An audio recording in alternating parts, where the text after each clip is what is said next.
The massive doors of the Galactic Council chambers opened with a sound like thunder rolling across mountains. Admiral Kyung-ho walked through, his black military uniform looking almost plain next to the shimmering robes and exotic armor of the alien delegates. Behind him, Commander He-jin and Captain Min-soo followed, their footsteps echoing in the vast hall that could have held a dozen football stadiums. The chamber itself was a marvel that defied human understanding.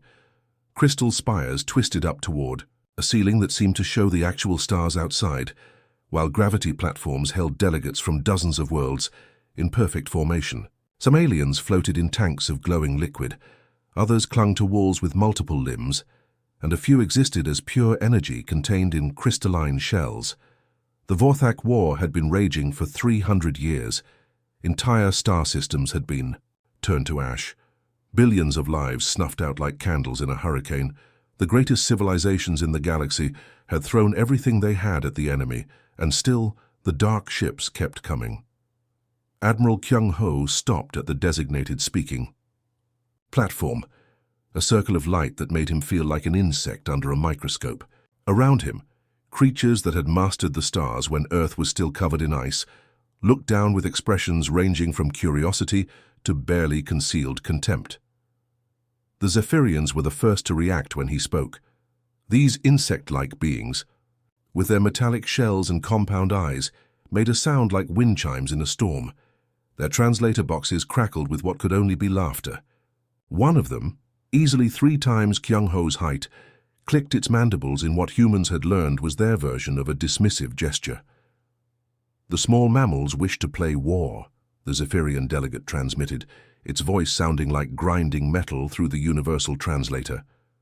How charming. The Altarian representative was even more direct.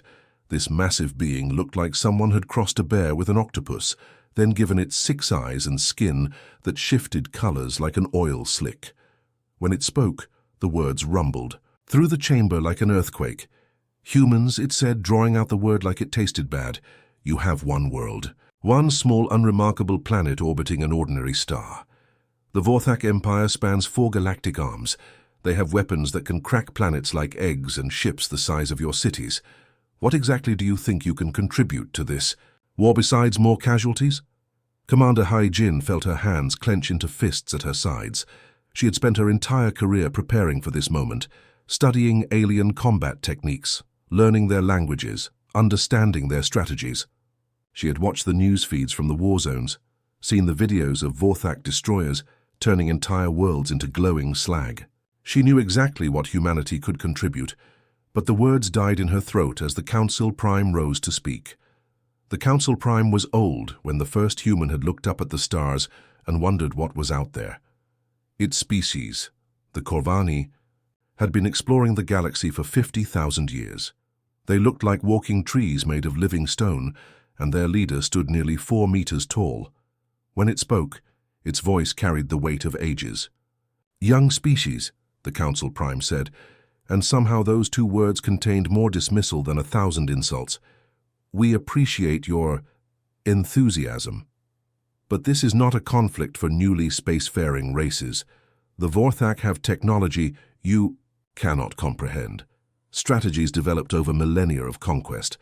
They have never been defeated in direct combat, never retreated from a system they intended to take. The Prime gestured with one massive arm toward a holographic display that materialized in the center of the chamber. It showed the current war situation, with red markers indicating HFY positions and blue showing Council forces. The red was spreading like a plague across the galaxy map.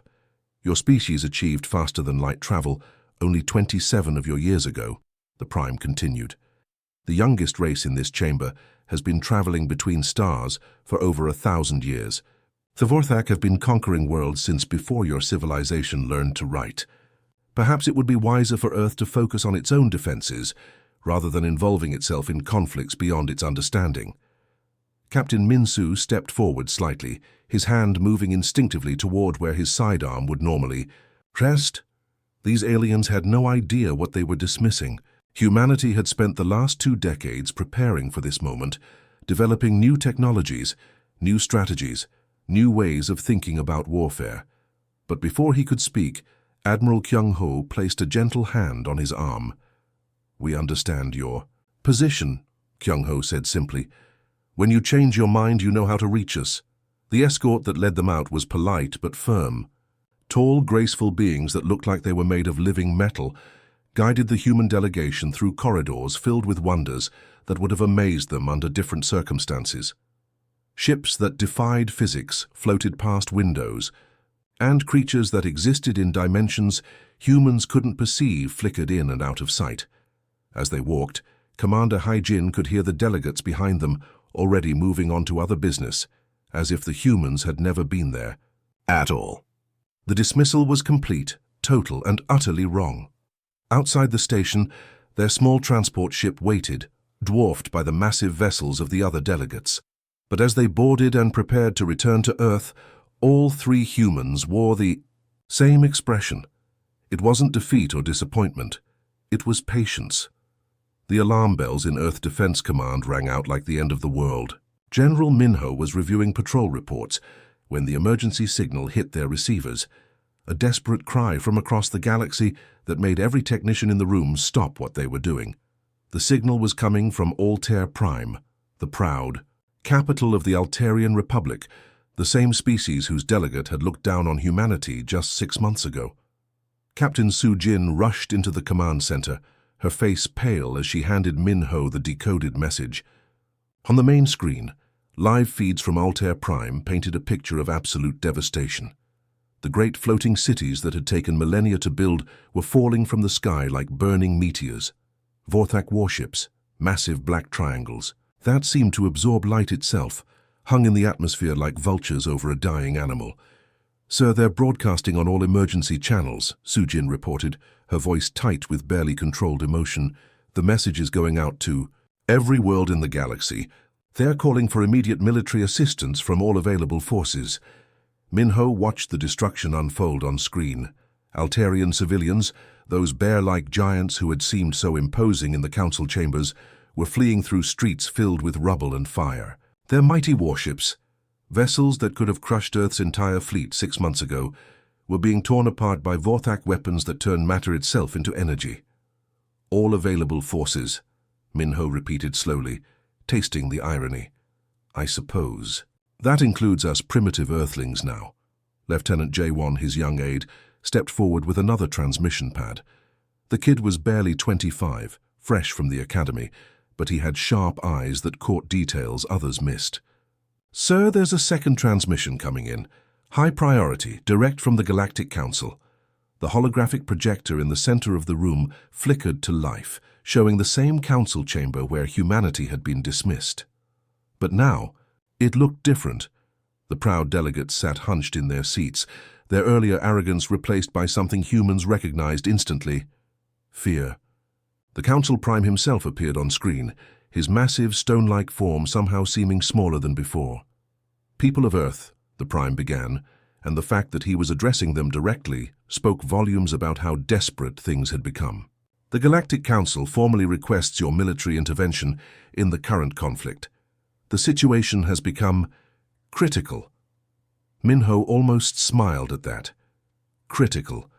The same beings who had laughed at humanity's offer of help were now using words like critical and formally requests. But his smile faded as he watched more footage from the war zones. Entire star systems were going dark, their populations either dead or enslaved. This wasn't a time for petty satisfaction. "What's our fleet status?" he asked, turning to his staff. Colonel Ha-young, his fleet coordinator, pulled up the tactical displays. "All vessels are combat ready, sir. The Incheon, Seoul, Busan and Daegu battle groups are in orbit. 48 destroyers, 20 cruisers and 12 carriers. Full complement of fighters and marines." The numbers sounded impressive until you considered what they were up against. The Vorthak Empire had thousands of ships, each one larger and more heavily armed than anything humanity had ever built. Their technology was ancient and terrible, developed over millions of years of conquest. They had weapons that could boil, oceans and shields that could deflect the energy of entire suns. But as Minho looked at the eager faces of his staff, he saw something the aliens had missed. These weren't just soldiers following orders. They were humans who had spent their entire lives preparing for this moment, who had watched their species be dismissed and underestimated. They were angry, and they were ready to prove exactly what that meant. "Sir," Captain Sujin interrupted his thoughts, "we're receiving tactical data from Council forces. Battle plans, enemy positions, fleet movements. They're sharing everything." Minho nodded, studying the information as it flowed across his screens. The Vorthak were winning, and winning decisively. They had broken through every defensive line the Council had established. Their black ships moved through space like sharks through water, destroying everything in their path with casual efficiency. "Prepare the fleet," Minho ordered, his voice carrying clearly through the command center. "All of it. Every ship, every fighter, every marine. We're going to war." The next few hours were a blur of activity. All across Earth's orbital facilities, ships that had never been tested in real combat powered up their weapons systems. Fighter pilots who had only practiced in simulators climbed into cockpits for their first real mission. Marines who had trained for years in artificial gravity wells prepared to fight in the crushing atmospheres of alien worlds. Captain Dong Wu, commander of the destroyer Guangzhou, stood on his bridge watching Earth shrink behind them as the fleet assembled. His ship was small compared to the alien dreadnoughts they would soon face, built for speed and precision rather than raw firepower. But it was human engineering, designed by people who understood that sometimes you had to fight smarter, rather than harder. The fleet formation was impressive in its own way.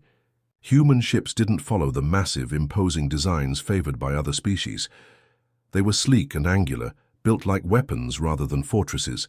Each vessel bristled with experimental technology that the galaxy's older races had dismissed as primitive or impractical. As the jump coordinates were locked in, General Minho opened a fleet-wide channel. Every ship, every crew member, every fighter pilot heard his words. "6 months ago they laughed at us," he said simply. "Today we show them what humans do when we're done being polite." The hyperspace jump engines engaged simultaneously, tearing open holes in reality itself. In seconds, Earth's entire fleet vanished into the void between dimensions, carrying with them something the galaxy had forgotten existed after 3 centuries of losing wars. They carried hope, but it was hope tempered by a very human kind of fury, the kind that had built civilizations and torn down empires, the kind that had carried humanity from caves to the stars, the kind that was about to remind the galaxy why you should never, ever underestimate the species that refused to give up. The space around Kepler 442 looked like a graveyard of stars. Twisted metal that had once been proud Council warships drifted in the darkness, their hulls cracked open like broken eggs. The surviving defenders huddled behind the shattered remains of an orbital defense platform, watching helplessly as Vorthak dreadnoughts moved through the system like hungry predators. Admiral Sungmin stood on the bridge of his flagship, the Mu, Seoul's Revenge, studying the tactical display with the calm expression of a chess master, examining a difficult position. The numbers were brutal. 47 Vorthak vessels, including 3 of their massive command ships, against a mixed force of human and alien defenders that barely numbered 30. The enemy had been systematically crushing resistance for 3 weeks, turning the once beautiful system into a wasteland. Commander Boram, his tactical officer, pointed to the formation patterns on her screen. The woman had studied alien warfare for 5 years, memorizing every battle the Council forces had ever fought. She knew exactly how this was supposed to go.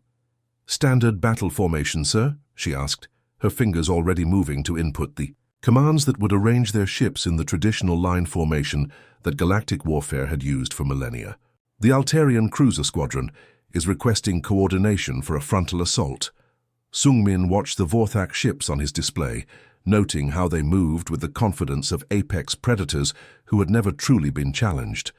Their formation was perfect textbook, designed to concentrate maximum firepower while protecting their vulnerable command vessels.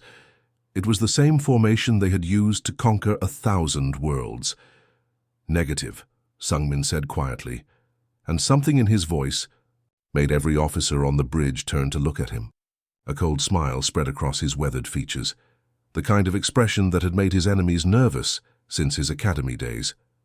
Initiate Protocol Chaos. The bridge fell silent for a moment. Protocol Chaos wasn't in any galactic warfare manual, because no species had ever been insane enough to try it. It violated every principle of fleet combat that had evolved over millions of years of interstellar warfare. Sir? Commander Boram's voice carried a note of uncertainty. That's not a recognized tactical formation. Exactly, Sungmin replied, his smile growing wider. Execute the order. What happened next would be studied in military academies across the galaxy for generations to come. Instead of forming the traditional battle lines that every species expected, the human fleet simply scattered. Ships broke formation and accelerated in seemingly random directions, each vessel becoming an independent unit with its own mission and target. The Vorthak commanders watched in confusion as the human formation dissolved into what looked like complete chaos.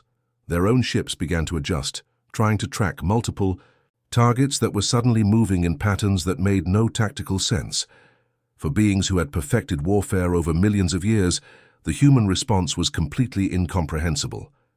Captain Yonwoo commanded the destroyer Mokpo, a sleek vessel designed for speed rather than heavy combat.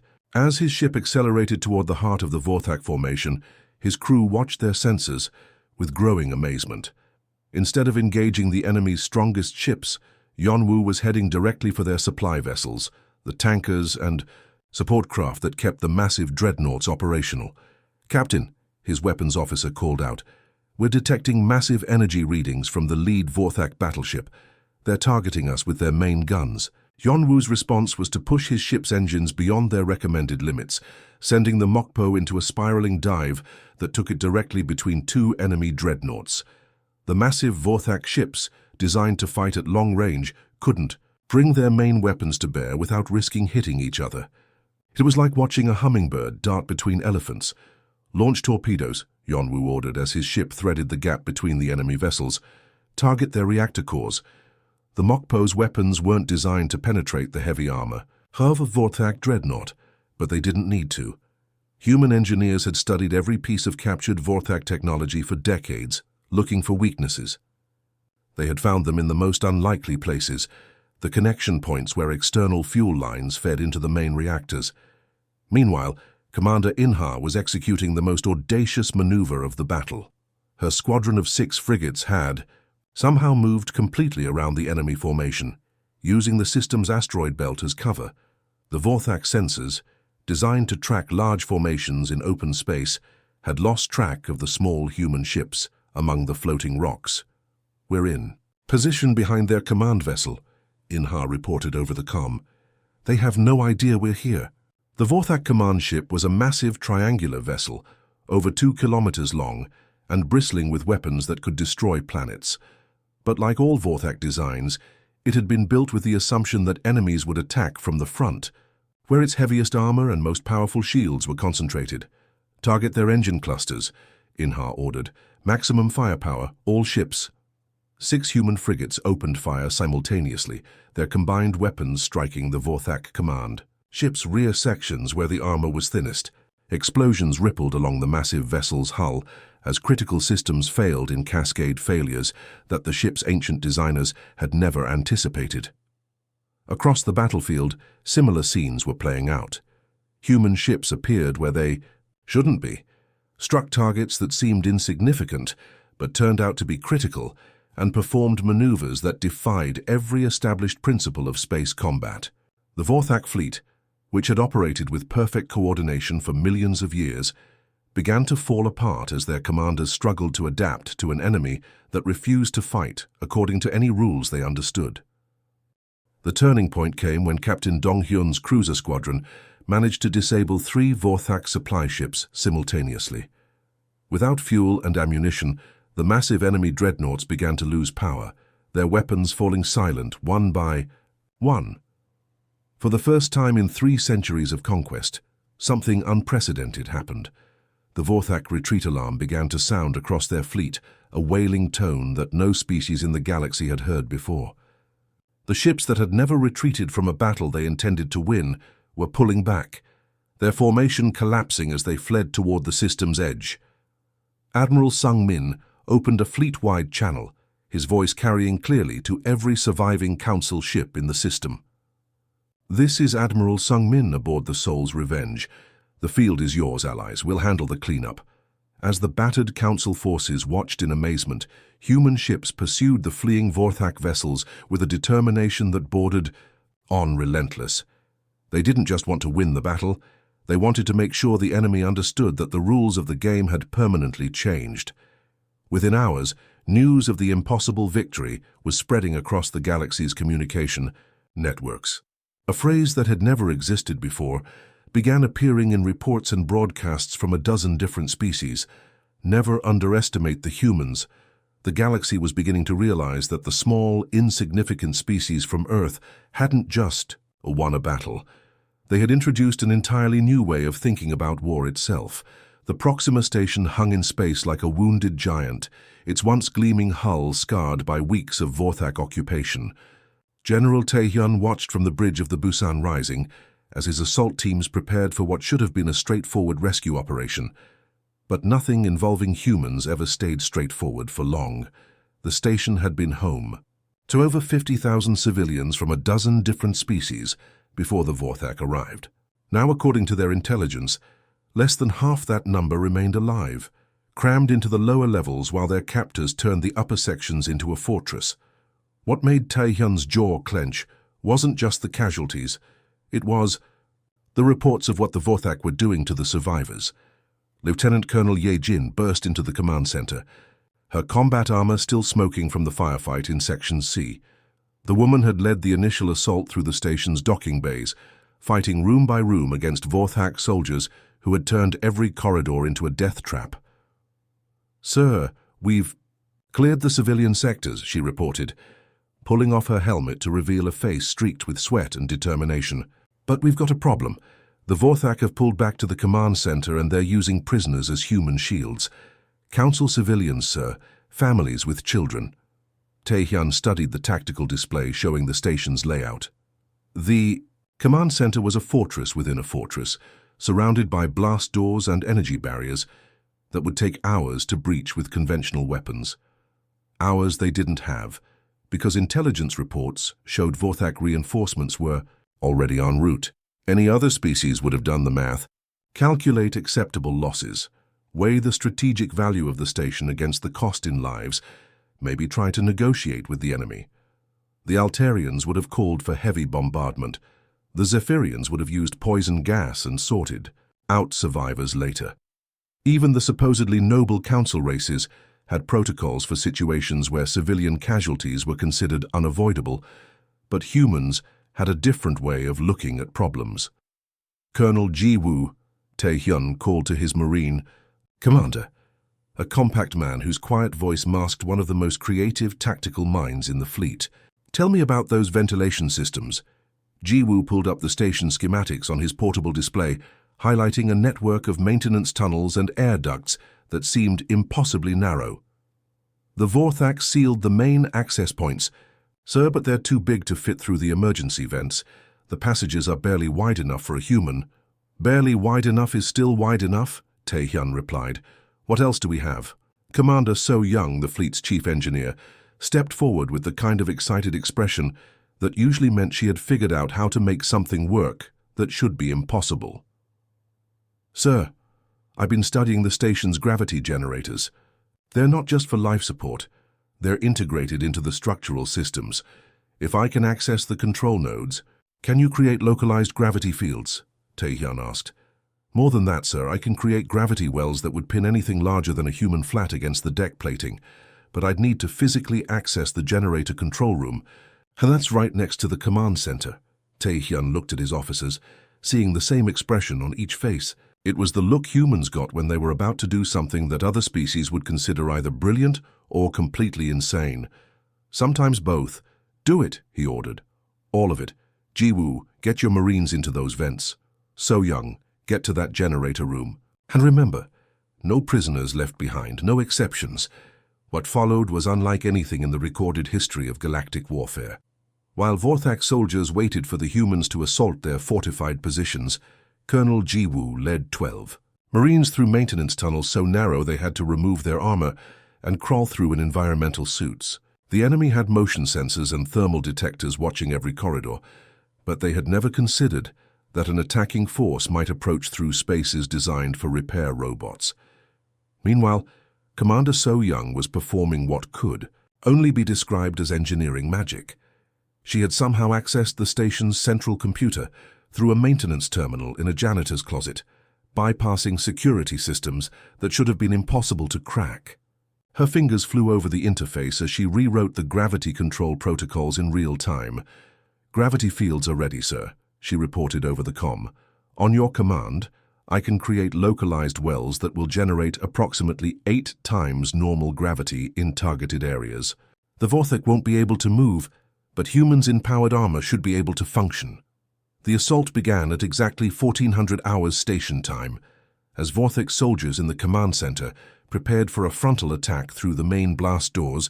Colonel Jiwoo's Marines dropped from ceiling vents directly behind their positions.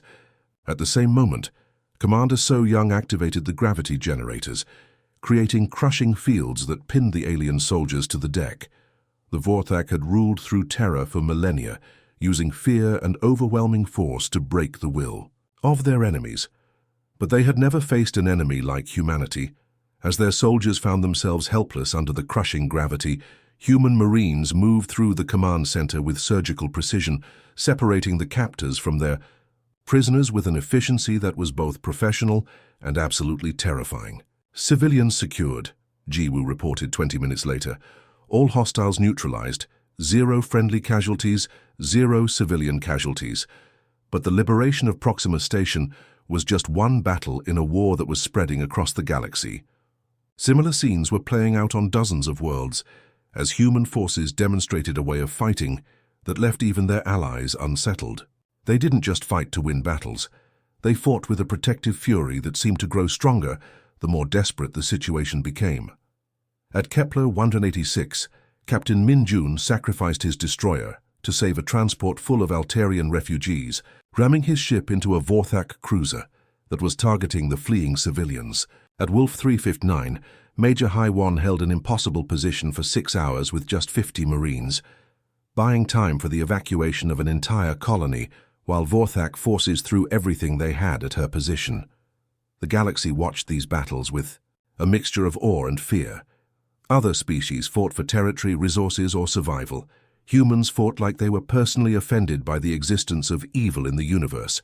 The Vorthak High Command, monitoring these battles from their fortress, worlds began to experience something they hadn't felt in millions of years of conquest. For the first time since they had begun their expansion across the galaxy, they were afraid. Not afraid of losing individual battles. That had happened before. They were afraid of an enemy that seemed to get more dangerous the more pressure was applied to them. Their ancient war doctrine, based on intimidation and overwhelming force, was crumbling against an opponent that simply refused to be intimidated. Worse, the humans seemed to view Vorthak brutality not as a reason to surrender, but as a personal challenge to be more creative in their response. Fear, cold and unfamiliar, began to creep into Vorthak's strategic planning for the first time in centuries. They were beginning to understand that they weren't just fighting another species, they were fighting humanity, and humanity was angry. The red sun of Vorthak Prime cast an ominous glow across the assembled fleet, the largest armada in recorded galactic history. Over 1,000 ships from dozens of worlds hung in formation around the enemy homeworld, their combined firepower enough to crack planets. But at the center of this massive force, commanding from the bridge of his flagship Sol's Dawn, stood the same man who had been politely dismissed from the council chambers just 3 years ago. Admiral Kyung-ho had changed since that humiliating day. His hair was streaked with gray now, and his eyes held the weight of battles fought across 100 star systems. But his voice was steady as he opened the fleet-wide channel, knowing that beings from across the galaxy were listening to his words. "All ships, this is Admiral Kyung-ho," he began, his calm tone carrying across 1,000 vessels of every conceivable design. Massive Altarian dreadnoughts floated alongside sleek Zephyrian carriers, while council battleships formed protective screens around smaller human destroyers. "Today, we don't just end a war. We answer a question the galaxy has been asking since we first reached for the stars. What happens when humanity decides to fight? The Vorthak homeworld below them was a fortress unlike anything in the galaxy. Massive orbital defense platforms surrounded the planet like a steel web, each one bristling, with weapons that could shatter moons.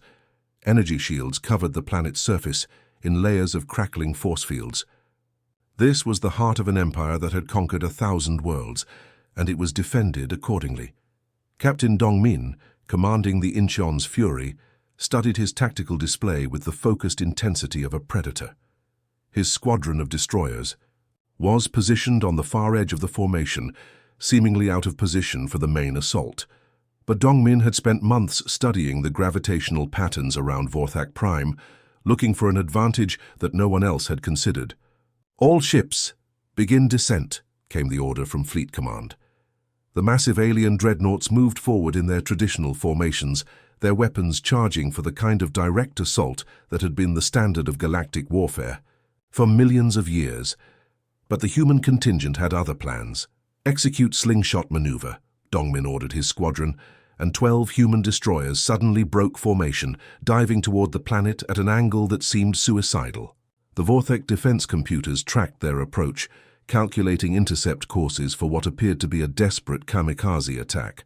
Instead, something impossible happened.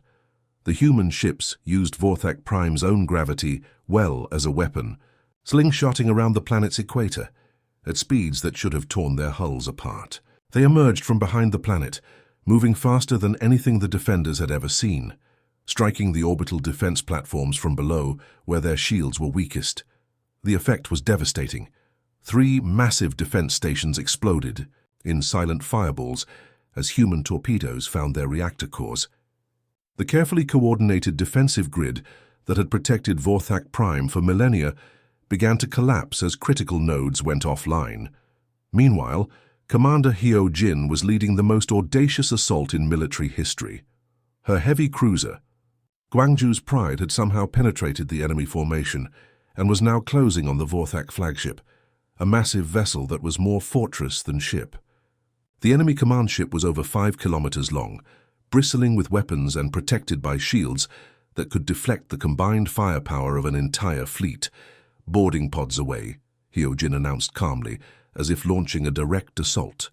On the enemy's most powerful vessel was something humans did every day.